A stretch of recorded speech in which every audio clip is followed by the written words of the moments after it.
I want to welcome everyone tonight. I want to thank you for making time from your busy days to make it over here, and especially for figuring out how to get through the security and use the elevators. I also want to introduce my partner in crime, the co-director of Digestive Diseases with me, Professor Neil Hyman, who's one of our colorectal surgeons and chief of the colorectal surgery section, and thank him for joining us tonight. He's always a big supporter. I wanted to tell you where this evening came from and how we came to put it together. As some in the room know, we have monthly board meetings for the GI Research Foundation. And one of the traditions of the board meetings is whenever possible, we invite one of our researchers to come spend a few minutes telling the board about the work they do. And every time we hear from one of these amazing people, some of them are junior, some of them are more senior, talking about the work they do, I'm sitting in the back of the room admiring them, but also recalling that we have so many others that I wish we could share their work with many more people.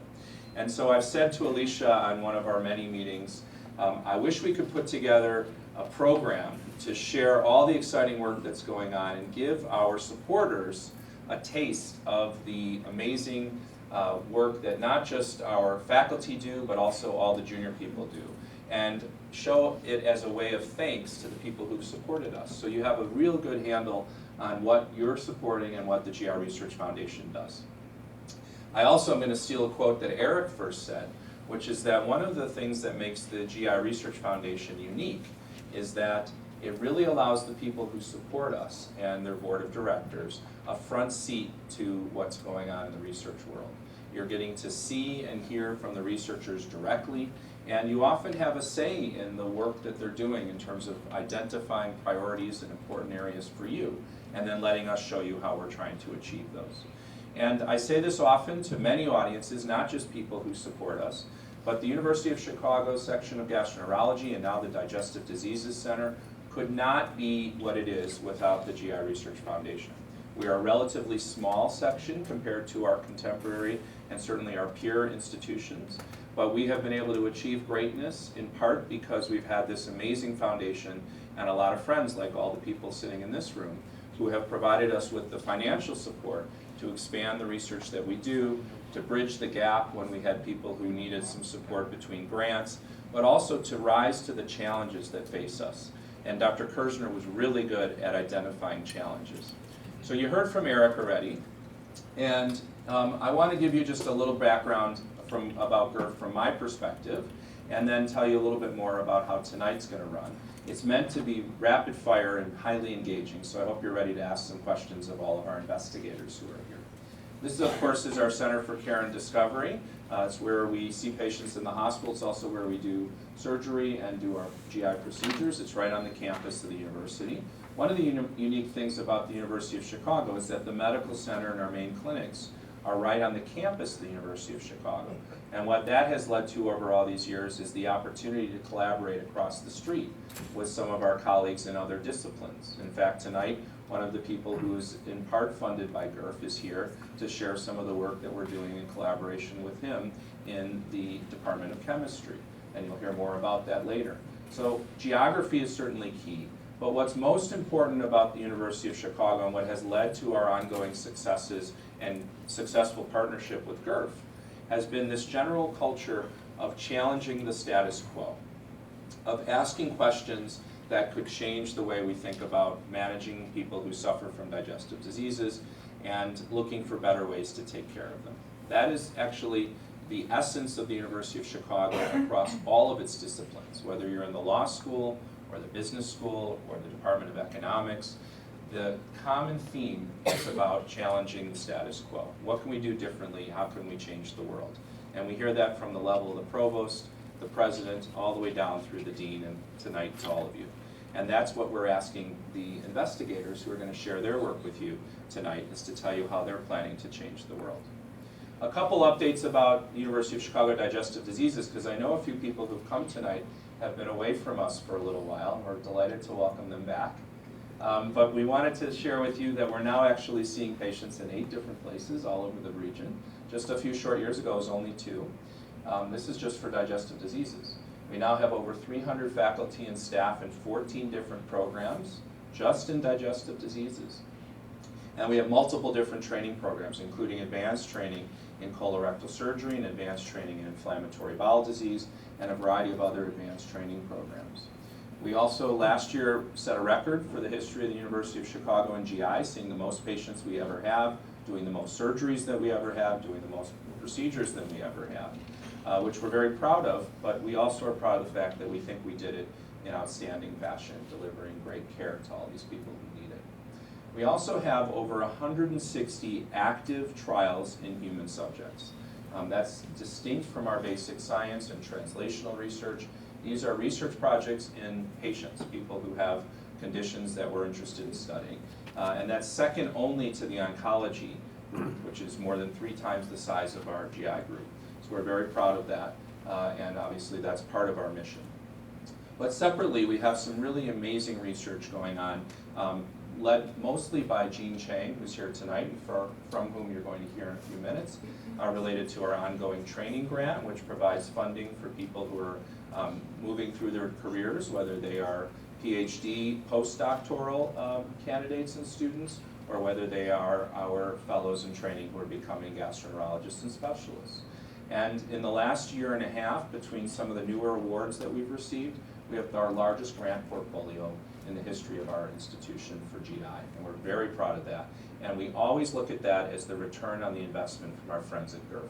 We take the money that has been provided to us, we reinvest it in young people and faculty who need it, and that turns itself over into the NIH funding and the other large grants that we're able to get.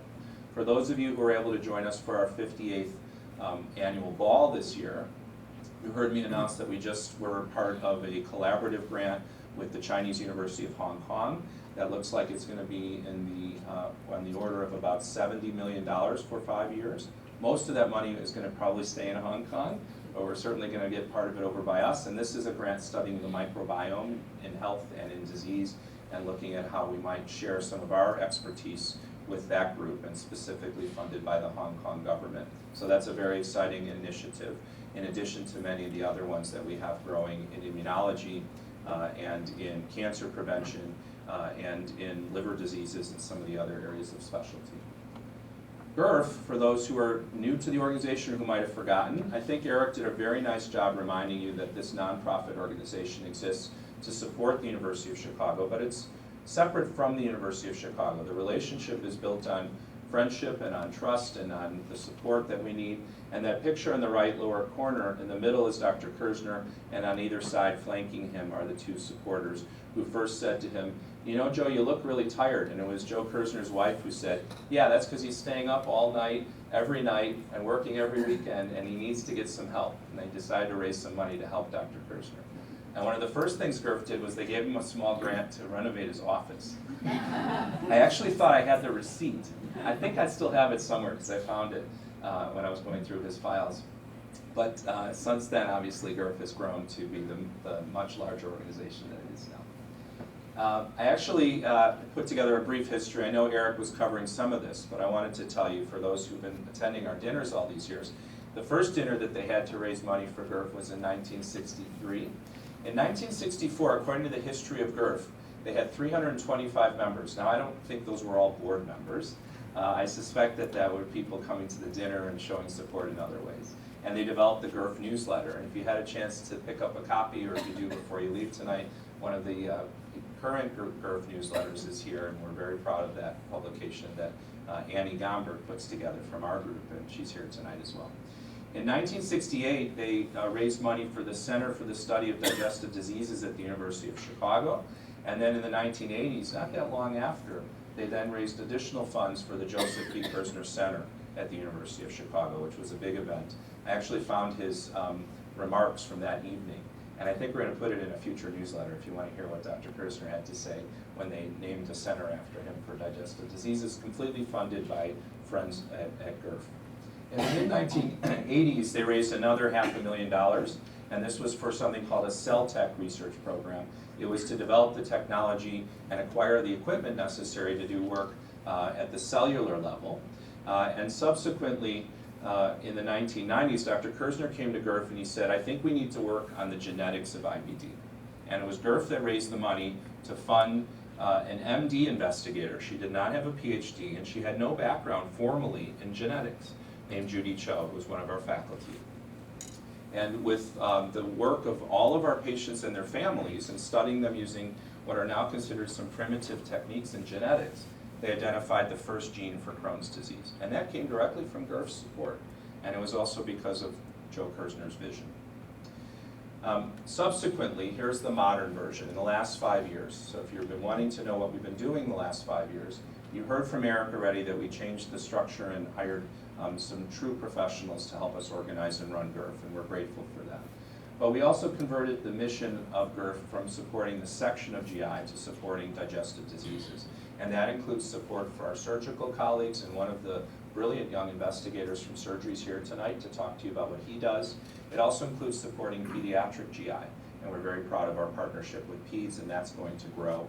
And as some of you know, we just hired a new chief of pediatric GI from Philadelphia, from CHOP, and we're excited about her work. And we expanded our scientific advisory board to include Michael Charlton, our lead hepatologist, who we recruited and had previously been at the Mayo Clinic, to represent other digestive diseases and to broaden what we do beyond inflammatory bowel disease.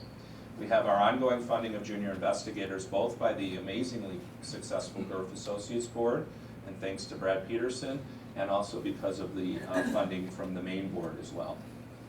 And you heard about our expansion of the board of directors, and most recently, the really generous sharing of this Chicago All-Star Challenge. For those who haven't heard about it, I hope you'll learn about it tonight. But these are retired Cubs and Sox players who compete against each other in a softball tournament. It's a fundraiser, and that had been organized by one of our board members, Benji Pagowski, because his father, Larry Pagowski, a former GIRF board member and a part owner of the White Sox, loved the Sox and loved GIRF, and they were doing this fundraiser every year. And Benji said, what a way to honor my dad than to donate this fundraiser now to GIRF. So we're going to have this as a separate fundraiser we'll do every year, and we're very excited about that coming up this September. So if you're interested, or if you have children or grandchildren who want a baseball workshop, or to go to a softball game and see some of the All-Stars, please mark your calendar.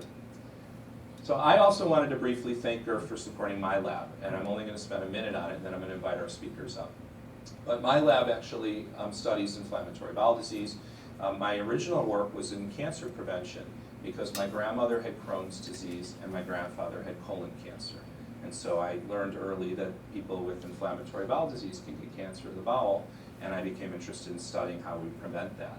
And so my early part of my career was in cancer prevention, and we continue to do that work, and we have some wonderful young people working with me in my group.